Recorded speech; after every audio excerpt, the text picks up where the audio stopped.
Welcome to GATE 2021 model questions on control systems. Today's our topic is root level technique. Let us see the question number 5. The given and open loop transfer function of a unity feedback control system. G of s is equals to k by s plus p whole cube, where p is greater than 0.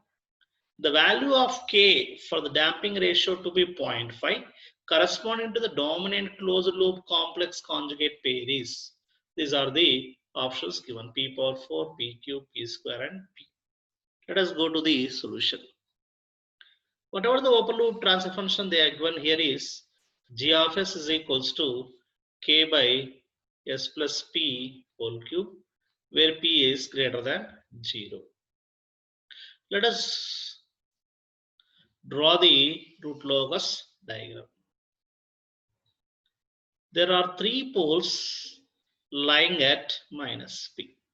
But k is equal to 0, all three roots of the Cat's equation are open loop poles only, and the root locus will lies on the real axis between minus p to minus infinity.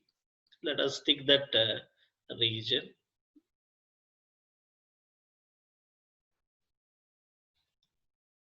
Okay, and number of asymptotes. How many you have? It is number of open loop poles minus open loop zeros, that is equal to 3 minus 0, 3 only. And what are the three asymptotic angles? Are 60, 180 and 300 degrees.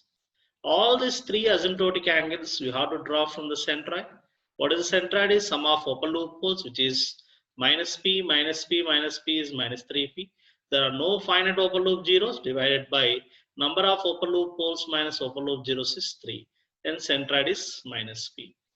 You solve your breakaway point also for this example with your mathematical formula dk by ds equal to 0, which you'll be getting as minus p itself. So this is one example where centroid and breakaway point both are same, which is nothing but minus p. Whenever the centroid and breakaway point are same, then all the roots of the Cat's equation or root locus diagram will go on the same line of asymptotic angles drawn from the centroid. Hence, all the asymptotic angles will be drawn from the centroid only from here: 60, 180 and 300 degrees. Now the root locus will break at minus p and terminates in infinity on the same line of 60 degrees, 180 degrees and 300 degrees, same line.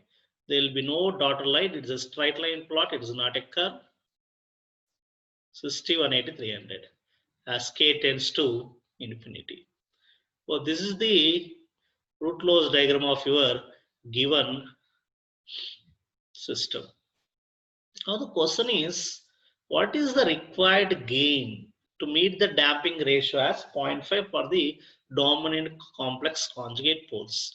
For the poles which are located here, only complex dominant poles, which root is going with 180 degrees, that is an insignificant pole for us.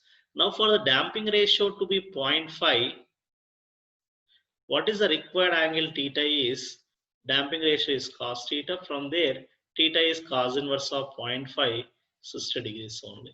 Or you have to draw a one radial line passing through the origin with an angle of 60 degrees. Let us draw that radial line.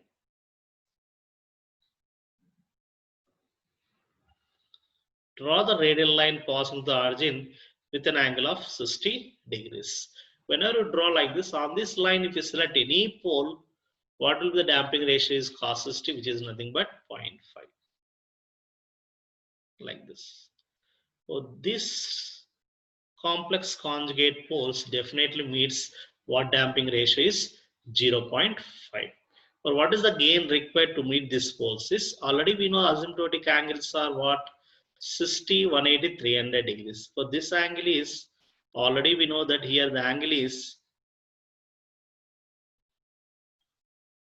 60 degrees. For here 60 means compulsory this angle should be 60 degrees, which is nothing but an equilateral triangle. In equilateral triangle, already here to here the length is how much? Already it is P given. For the length from here also it will be P. Length from here to here also it will be P. Now what is the gain required to meet this poles is, to meet these poles, what is the gain required is we use the Mathod criterion. What is the Mathod criterion is K is equal to product of phasor lengths from every open loop poles to this root. Means from every open loop pole you measure the length and take product. From this pole to, from this pole to, from up to here, what is the length we'll be having is, from here to here is length is P itself. Hence P into, again 3 poles will make what length is P into P into P. There are no finite zeros, is divided by 1. For what is the gain required to meet the damping ratio as 0.5 for the complex conjugate pair is K equal to P cube only. Hence your option is, correct option is B. Thank you.